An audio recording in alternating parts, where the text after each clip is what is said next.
Okay, so welcome to this year's Working Filmmakers Talk, which is part of the Cinema Studies Department's 5th annual Harlan J. Strauss Visiting Filmmaker Series. My name is Daniel Gómez Steinhart. I'm an assistant professor in the Cinema Studies Department, and I'm really excited to welcome producer Ryan Zacarias, who is co-teaching a class with us entitled The Art of Producing, and he's also going to be screening a couple of his films for our students. So by way of an introduction, Ryan is a Los Angeles-based producer who has been making some of the most vital independent films of the past decade. He's been instrumental in bringing to the screen the work of filmmakers such as Rick Alverson, Jonas Carpignano, Harmony Korine, Matt Porterfield, Michael Tully, and most recently Annie Silverstein. His films have played at many international film festivals, from Cannes to Sundance, where these movies have picked up many awards and gone on to have theatrical runs. And as a recognition for Ryan's important producing work, he was recently nominated for an Independent Spirit Producers Award. So Ryan, welcome. Thank you so much, Daniel. Happy to be here. Now, I think for a lot of our students who are interested in filmmaking, they're often drawn to directing and writing, maybe some technical careers in cinematography and editing. So I'm wondering, how did you get interested in producing, and really why producing as opposed to some of these other positions? The idea was to direct for many years. But the school I went to in Nashville, Watkins College of Art and Design, it kind of specified. It had like you had to choose a specific. And I don't know if Oregon's like this, but you have to choose a specific departmental path in your filmmaking career. And I don't know, when I got there, I kind of felt that there were so many directors in like the directing program, and there's so many, and I think cinematography is probably second behind that, and just like people's interest, and so many people dedicating their college experience to that, and there was no producing anything. Like there was like, I don't even think at that time there was like that many, they weren't even offering that many producing classes. They're still kind of figuring out what producing, how they could teach the art of producing, other than like maybe a contracts class and whatever other kind of like what they thought producing was supposed to be. So I kind of just like, it was like kind of one thing I didn't really know anything about, as far as like, I figured the producer was the person putting things together, but I didn't know like the specifics of what that entailed. And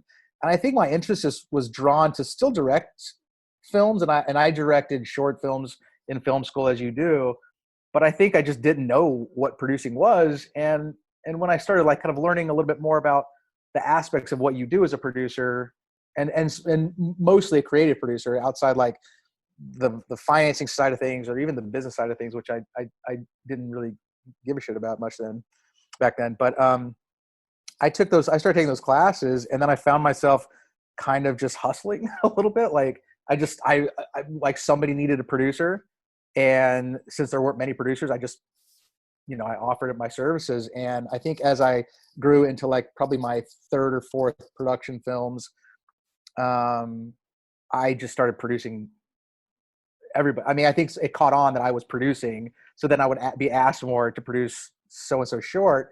And so I just like started acquiring all these short films that I didn't know really what I was doing, and kind of jumped in. I was like, fuck it, I'll do it. So it was kind of an accident that I got involved in the producing side. And then as I started learning, I understood. And when I finally understood what it kind of entailed, then I enjoyed the actual packaging of it. Like I actually started having fun, like packaging, and this is film school packaging, but like kind of packaging, like finding the director, working with the director, talking with the DP, collaborating with the director to find the DP that we wanted, collaborating on, the visual style of the film, the visual language of the film. It kind of like I kind of fell in love with putting the elements together, as far as like, what it took to kind of like compile all these elements and to make your thing, your piece of work, your piece of art. So that's how it kind of started. And then I think I still had ambitions to direct and write. And, at that time, after I graduated, I just, as you do, you kind of need to find out how to do it. And I still kind of didn't know how to make movies. So then I sort of gravitated towards like production, music videos and commercials, and kind of got in line and learned from a professional way of ground level, seeing how the professional world works. So, but it started in school with just like, not just kind of picking up things that were available as far as not being overloaded with students or faculty, and kind of finding my own path as to what things were. And it was just kind of out of educational necessity. And I Right. liked it. I imagine that, it's such an important niche to carve out because, most people do want to pursue those directing, writing paths, but everyone needs a good producer. So I imagine you're much in demand. And so I'm wondering, you talked about packaging projects, but then sort of after that, what would you say is entailed in the job of producing? I've been asked this a few times by people that don't make movies and don't know. They see a producer, they see 10 producers on a movie. I'm like, what the fuck is that? What does that do? What do you do? And you got to question yourself. It's like, well, I do everything. It's like, part of the packaging of it all is these kind of like separate situations, these separate kind of like jobs. You have people that find the money. You have people that put the budget together. You have people that hire the crew. You have people that collaborate closely with the director in the screenwriting process, the casting process, the key crew member process. So as far as like the packaging of it all, it's like that's the unit. You kind of need a lot of people to do that. Like, I don't like to work by myself. I like to work with other collaborating producers to kind of like balance out the duties. But as far as what that entails, like you kind of put it all you're kind of in the mix from the get, right? So like I have, as a oftentimes I either find directors that I love their work, or I appreciate a short they've done or a feature they've done or whatever. And sometimes, and sometimes people come to me and ask if, whether it's like a film that they've really appreciated or something that they're doing like similar to like what they've written or they have ideas for. So I think a lot of times the packaging comes with when you fill out the team, but like, it's like you kind of do it all. You can, you hire people, you plan the post-production, you plan the pre-production, you scout. I mean, I think scouting is probably one of my favorite elements of making movies, and just the fact that you're out there on the road and you're out there, like for The Mountain, we started our scouting in Northwestern Oregon and went all the way to the tip top of Washington. And it's like the things that you see just bouncing from town to town, everything from like where they shot Goonies, the town, Aurora, Oregon, which I'd never been. So it's like driving around Aurora, Oregon, like looking at locations and for a movie, which is kind of odd, but then also just, Astoria. I think it's Astoria. Astoria. I'm sorry. Yeah. But kind of like just getting out there and kind of pre-visualizing what you don't know what you're, you kind of see, you write a script and you have the idea, but then you start seeing possibilities, and the possibilities become realities. And then you start like visualizing and seeing your movie. So I think for me, just like, you do so many elements of the movie making process, and I know it's kind of vague, but it's like you kind of do it all. You those early films, I'm grocery shopping for craft service, so it's like you kind of do whatever it takes to do it. And I think most importantly, you're there to support, because I think, once people do look to you for answers, and, you look to support. You're supporting the production, you're supporting the crew, so like the elements, you're kind of like thrown in the mix, and you kind of do it all until you don't have to do it all or have people to collaborate with you on these elements. I think one striking thing when you look at all your films is that really there's something that unifies them all. And I think, I don't know how to quite put this, but there's something of a uniqueness of vision for all of them, whether it's like gritty realism or dark absurdist comedy. So I'm curious, what do you look for when you're choosing projects to produce? I've been attracted to things that aren't like that you're not supposed to be attracted to sometimes, like I think I've always looked at the characters that are in the films or the style of film as being like, it's being bold, and I think that's, I'm obviously a huge fan, as I'm sure most people are, of Scorsese's, 70s cinema and 80s cinema, and his entire catalog is perfection. But I think it's I think it's just like what I always wanted to say, do, tell are movies that people don't want to tell or don't or maybe appreciate but don't really want to do. Like I want to do shit that's like that kind of sets things on fire a little bit, and I want to and it's like less about really kind of I'm not really concerned about commentary about a certain thing. I don't want to like really throw my opinions in there or the director's opinions of certain specifics of how you should think or people do think. I don't really care about that as much as I want to make bold thoughts and ideas, and sometimes abstract ideas just flourish in a way that like they should be seen on screen, or they should be seen in a visual medium where it's like and it's almost like, I want to disrupt some things, and I think that's what in artists that I love, I've always been great disruptors, and I think, a film like Fat Girl or Claire Denis' work or like kind of like mid-tier Godard, those guys are always like people that just really hit people, with some real thoughts and some real feelings. And I always wanted people to walk out of this and like, not really, they don't need to love the film, but they should, but I always was interested in like a feeling about the film and a visceral emotion about what they've just seen. So I think for me, it's like, I just like a great punk rock artist or great hip hop artist or, great artist in general. I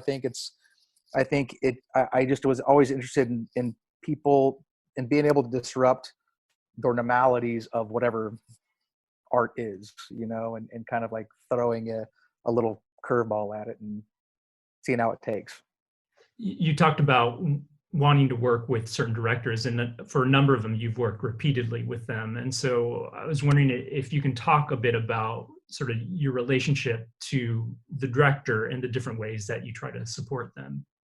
I think with each person's different, but I think what the commonality and the common language is our ideas of what we're making. And the ideas that I know the language that they're looking for, right? So like if it's Rick, I know what Rick wants to do and wants to say, and where his interest lies in photographically, or Rick's always he's always testing the image a little bit and testing the audiences a lot, with the imagery, whether it's a wide, whether it's CinemaScope, with entertainment and capturing wide shots of deserts and staying back and focusing on the character, as he did entertainment, or bringing everything close and tightening up with the 4:3 frame and in the mountain. I think it's always like, I think when it's always the start, it's always a language you have with somebody, and probably the common interest. I'm not like, I don't think I would ever, and no strike against, rom-coms of any sort, but because I love them dearly. But I think it's like, if it's a director that's not like, we don't make the same thing, I don't think I wouldn't do that. I don't think I would. I'm not approaching directors that have a completely different language voice than I possess, or vice versa. So for me, I think it starts with the commonality of what we're doing together.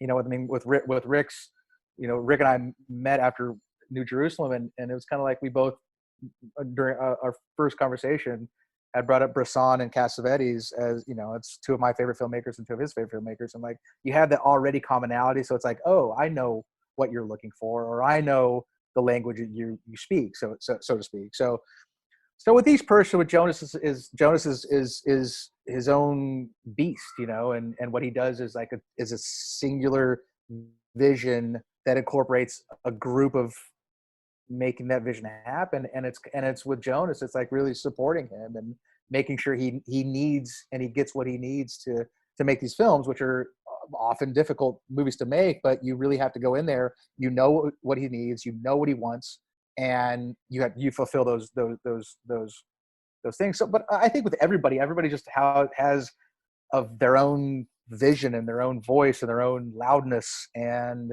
I don't really go into, maybe some producers go into things as kind of like this is how the business of producing, directing relationship is. I produce a film for you, you direct the film, this is the relationship.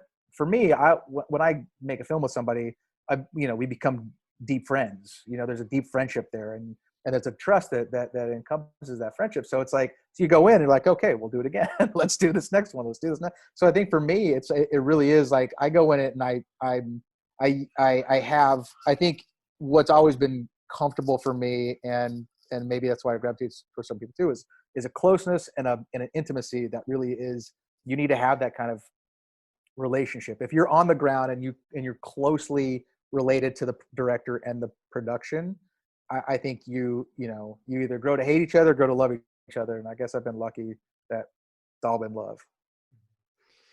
You mentioned one of your favorite parts is scouting locations. And I think that's another striking thing about your filmography is really just the diversity of places where these movies have been made.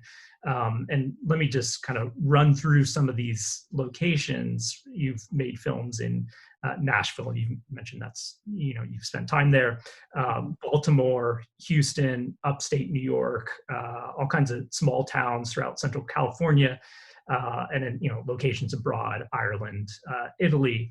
So I'm just curious about, how do you approach producing a film in a location that you might not be familiar with, or even producing a film in some of these places that don't have the kind of infrastructure that you'd find in Los Angeles? I think the hardest thing is, like, in the cities they're pretty easy, right? Like you have your centralized thing. You can get what you need from a city, right? Like if I'm shooting in Houston or I'm shooting in Brooklyn, like it's a city that I can trust has city things, I can go get a hard drive. The community is a little bit looser because it's people and people around, and you see a bunch of folks, and even if it's a movie's around, they're kind of used to seeing movies. And so in that sense, it makes things quite easy. And even if it's a bigger city in, if it's Paris, or I've never shot in Paris, but I imagine if it's a big city anywhere, you're going to be okay. As far as a co-production, which is another huge separate conversation, you get up and you connect with a local production company who takes on the local production. You fit the bill, or you find the money, whatever. But you have a collaboration with a local unit to help you. So that's easy. The thing that I always found very difficult is, and very sensitive, is going into the small communities, whether it's Italy or Texas, and I think the small communities, you really have to gain an intense amount of trust, and you have to gain an intense amount of patience, and you have to really sell the idea that you're not there to be a piece of shit. You're there to like help with the economy, but you're incorporating, and you're making sure everybody's taken care of, and you're making sure that you're not Hollywood, like you're not like the man coming in there and like destroying your shit, making a mess and leaving, like I do a lot of films in places that are tougher, whether it's Gioia Tower, Italy, or I just did a film in Pine Ridge, South Dakota,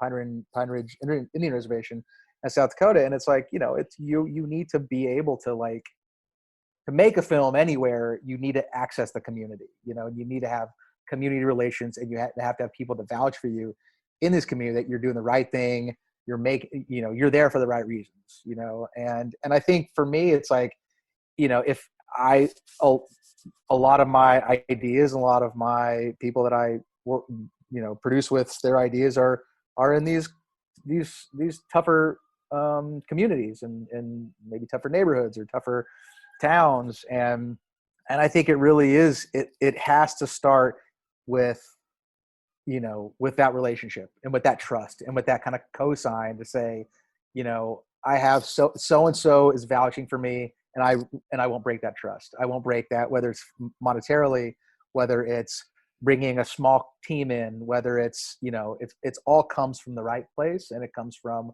an honest place. And it doesn't come in with the arrogance of like, to think that you're going to come in there, make a movie, all is going to be good. Like, you really need to like tread lightly to get in there. And once you're in there, you need to remain strong and you need to remain honest. And even at that point, people still often get tired of you, but like there comes a point where they're like, aren't you getting the fuck out of here now? Like, we've seen these same trucks rolling around. We've seen your faces too much. Like, you got to go, so, it's kind of just like being careful, and being, forthright with what you're talking about and what you want to do and what you're trying to do. And, usually it's been, some films are tougher than others. Bull had its own, batch of insaneness that Annie will talk more thoroughly about after that screening. It's a brutal movie, and it was hot, but I think the idea is to leave a place with positive energy, positive relationships. But and I have, and luckily, but it's also just you got to go in there slowly. You got to go in there and really kind of get to know the people and get to know the ground. So yeah, it's all very difficult. What about working in Nashville? I mean, I know that you have a personal connection to that place. Nashville's easier because I was already involved in production. Like, after school, I started PAing. I PA'd my ass off, which in turn turned to like second AD work, and I gripped. I was a rigging electrician on Hannah Montana the movie. So I kind of did all these things just to kind of like, as I already firmly planted that I want to professionally produce. I started like working in other departments. I started gripping in electrician work on music videos and commercials. I second AD'd, I production coordinated, I first AD'd. I essentially did everything but like hair, makeup, sound, costume. I kind of did everything else as much as I could to learn production managing, eventually producing music videos and some commercial work. And so I was already kind of firmly planted in like the production family that existed. And then I had, from then on, I kind of could like get favors from people. I had relationships with the Genie houses. I had relationships with the camera houses. I had relationships with crew.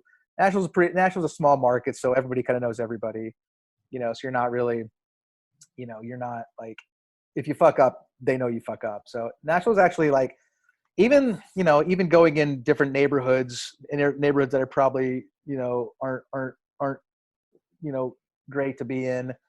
I had it's even an easier connectivity in going into a place when you're from that place, So I think even from that perspective, and when I started working with Harmony, like, we always wanted to make some shit that was like in harder, tougher neighborhoods and tougher places. So, I think there's a comfortability already implemented in my production world which kind of gives you the confidence to kind of go to shoot wherever, from post flood in 2010 Nashville, where everything was fucked up, and still being able to navigate those worlds, and to whatever, to really any location in Nashville, to the point where it's almost like you get, that city burned me out. I love Nashville dearly, but it burned me out in the fact that I thought I'd shot everything. It's like, I think I've literally shot every single square inch of the city, to where I think it's a different city now from when I lived there. But there was a time where I was like, holy shit, man, like, I'm really struggling to find a location because I think I've used them all. I think I've maxed out the city, and it's not true. Obviously there's like other places that but I'd been there so long and I'd worked there so long that I was very much burnt out on that world. So it sounds like, part of the experience that you were able to draw on to become a producer is really working in a lot of different production roles. But Yeah. for um, those students who might be interested in becoming a producer, what would you recommend as ways to gain experience that could sort of, so you could pivot to producing? If you want to produce and you know what kinds of movies you want to produce, like if like there's a student, like I have a great sense of produce. I love Robert Altman, and I really like American new wave films from the 70s, or I like, I don't know, I like fucking Florida Project, and like that's the kind of movies I want to make. I want to make character driven narrative stories, or I want to make sci-fi movies. I want to make something. I think that vision is what, from a sense of creative producing, you have that vision. Like people are embedded with that vision of what they want to do, of what they want to make. I see myself in interest in these films. For me, I think the idea of producing and really understanding producing is kind of taking a lot of shit. I think going in to the PA world is like, I think PAing is film culturally a very smart thing to do, and I think for me, on top of that, I think a nice way of sliding into coordinating, which in turn slides into line producing or production managing. And you kind of have, you start learning the ins and outs, and you start working under people who are more influential in your life, as far as, and this is solely coming from like a professional, like, I'm making money now working in the film industry. At the same time, I think it's always important to really kind of do your own work, and I think the flip side of that is like, you can do so much and you can level up from a PA to coordinator to second AD if you want to do the AD route, or, production manager, whatever. But I think the other part of that is really branching out on your own and learning how to produce on your own and making the mistakes of producing and doing shit that's, that you do as the students do in producing other people's work, whether it's a short film or a music video, or kind of getting your feet wet, learning on your own and learning how these things work, like knowing the mechanics and the basics, but also kind of like also flourishing in the fact that, like, my friend's a director, I want to learn more, I want to like collaborate with them, or I want to support them. So I think the other thing for me that was really jumping in the mix of shit was just like doing it on my own, and kind of like collaborating with people I knew who I really appreciate their work and loved what they're doing. I mean, like, what can I do to help support this? And I think for me, it was like gradually, it's like, oh shit, I'm producing now. It's like, on top of just like, I'm making money doing this over here, I'm now actually like doing stuff that's like actually what I think that want to do and I'm supposed to do. So I think it's kind of a two-way street. I think it's like trying to do your thing and growing in some kind of, giving yourself some kind of path to doing that professionally. So you're making money, you're learning, you're working on cool stuff, or sometimes it's not cool stuff. Sometimes just shit that you don't believe in, like a Viagra commercial, and you're like, whatever, I'm still making some good money, and I'm collaborating with people that are valuable to me. I know that you'll be talking with some of our students about two of your films, Mediterranean and Bull. But I wanted to actually kind of bring things up to the current moment. And so I believe that your most recent production was in Italy with Jonas Carpignano, and I think this was your third production with him. Yeah. And so I'm wondering if you could talk a little bit about what it was like to get shut down because of the coronavirus pandemic. For me, it's like, you go through a range of emotions. One emotion is like, this is bullshit. Second emotion is like, this is not bullshit. It's like, third emotion is like, that's bullshit, I think. No, it's not. It's real. So I think for us, and, it's, I feel it was, and it's, obviously like country shoot down. Your first instinct, and maybe it's just my instinct, I don't know, or your first instinct is to keep on shooting. Like, your first instinct is like, this is crazy. Like, we have more to do. We can't stop now. We have momentum. And that's the problem with filmmaking. The the reality of filmmaking is it's all on momentum. Like it's all, you can feel the moment. You can actually, I have a physical reaction to momentum, like you can feel it in your bones, in your head, in your hair, and of when it's time. And there's so many times I've made movies where I'm like, oh, this is definitely not going to happen right now. Like it just doesn't, nothing's connecting right. The agents, the cast isn't connecting with the money, isn't connecting with the availability, isn't connecting with where the hell we're going to shoot. So it's like, when things are kind of off course. So the biggest downfall, I think, is like when you're on course and as any film does, you just kind of get better and better and better as you go along. Like that's why your first days are always shit, because it's like, you never want to push. You don't want to have a big day on your first day because you kind of like sink into it. You sink into the flow. And I think the problem of having to start is like catching that flow. Like when you just feel like things are starting, it's like a puzzle piece. It's like my girlfriend and I are putting a puzzle together now, and I haven't put it together since Septian. The puzzle in Septian was the last puzzle that I actually put together, and I failed miserably at that. Like Tully actually told me to go to bed because I was useless. And I was like, okay, fair enough. I'm not very good at puzzles.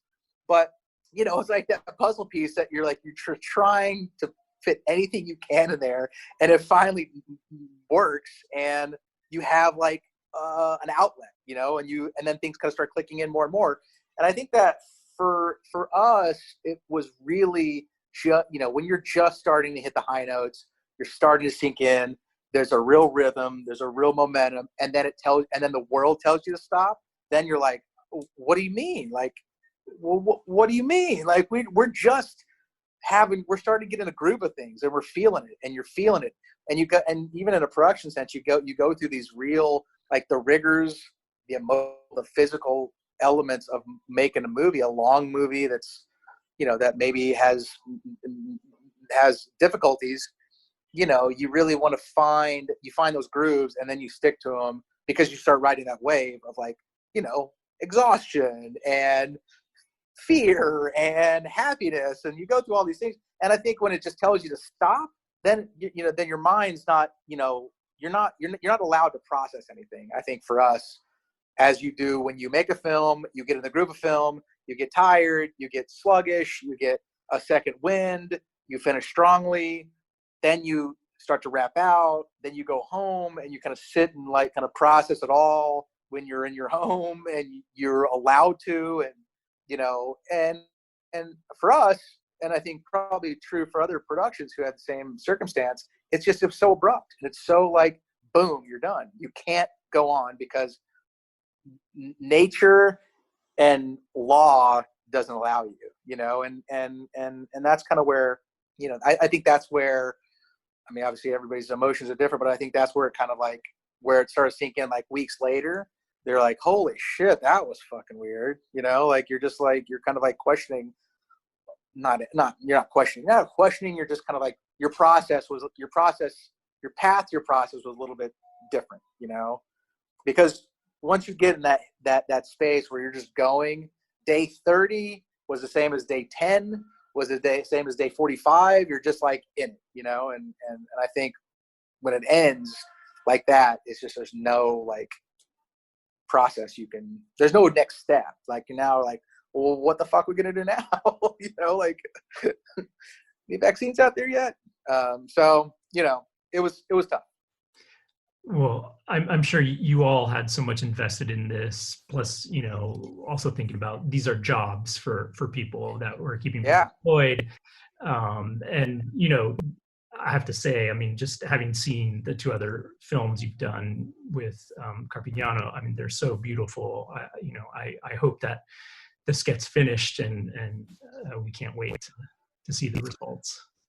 We'll finish it. It'll be finished in a different way, but the film will be everything that Jonas wrote. And it's Jonas writes and makes films, I feel, that they're done with so much passion, and they're done with so much dedication, and done with so much love and loyalty towards Jonas and the production. And I think you're right. The part of it that's we really kind of have a close knit friendship of crew on those films. So it's like, you know, top to bottom, everybody's family. And I think it's the heartbreaking thing is like really like not being able to tell your family that it's okay, you know, like that you're like, things are fine, because they're not, you know, like they're really a scary time. And it's like, it's really fucked up that, you know, our world is where it's at. And that's, you know, it's just part of our lives now. And, you know, to be able to make sure that everybody's first and foremost safe and healthy and their families are doing okay and everybody's good is like, that's where you kind of the reality hits, like, oh my God, like at the end of the day, we're just making a movie, you know, like, at the end of the day, we're not on the front lines of saving lives.